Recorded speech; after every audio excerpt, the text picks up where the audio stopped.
अस्सलाम वालेकुम। मुसाफ डिजिटल के साथ मैं हूं इकरा चौधरी। नाज़रीन, कराची शहर 1 घंटे के अंदर मुकम्मल डूब जाएगा। ग्लोबल क्लाइमेट रिस्क इंडेक्स में पाकिस्तान के लिए अल्टीमेटम जारी कर दिया। बहरे हिंद में बड़ा ज़ल्ज़ला आने की सूरत में सुनामी की लहरें 1 घंटे में कराची को ले डूबेंगी। तफसीलात के मुताबिक दुनिया भर में मौसमी और माहौलियाती तब्दीलियों ने ज़मीन और उस पर सांस लेती हर नौ को खतरे से दो चार कर दिया है। बदकिस्मती से पाकिस्तान का शुमार भी इन मुमालिक में होता है जहां पर आलूदगी बढ़ रही है, जो माहौल के लिए बड़ा खतरा है। एक मीडिया रिपोर्ट के मुताबिक 2018 के ग्लोबल क्लाइमेट रिस्क इंडेक्स में पाकिस्तान को उन मुमालिक की फहरिस्त में शामिल किया गया था जो मौसमी तब्दीलियों से सबसे ज्यादा मुतासिर होंगे। 2018 के एक जायजे के मुताबिक पाकिस्तान में 2 दहाइयों के दौरान मौसम तब्दीलियों की वजह सैलाब, तूफान और दीगर कुदरती आफात की वजह से बड़े पैमाने पर जानी और माली नुकसान हुआ है।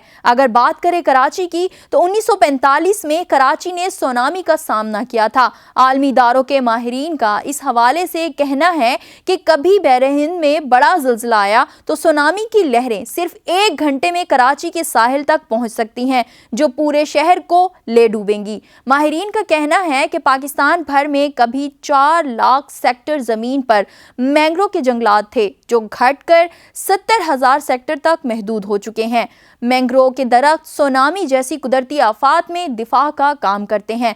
आलमी हिद्दत और मौसमी तगय्युरात की वजह से पाकिस्तान में ज़राअत भी मुतासिर है। मुख्तलिफ फसलों की पैदावार पर मनफी असरात के बाइस खदशा है कि आइंदा बरसों में पाकिस्तान को ग़िज़ाई किल्लत का सामना भी करना पड़ सकता है। वाज़ह रहे कि जुग्राफियाई लिहाज से पाकिस्तान जिस खित्ते में वाक़िया है उसमें माहिरीन की पेशनगोइयों के मुताबिक दर्जा हरारत में इजाफे की रफ्तार सबसे ज़्यादा रहेगी। मज़ीद अपडेट्स के लिए देखते रहिए उसाफ डिजिटल।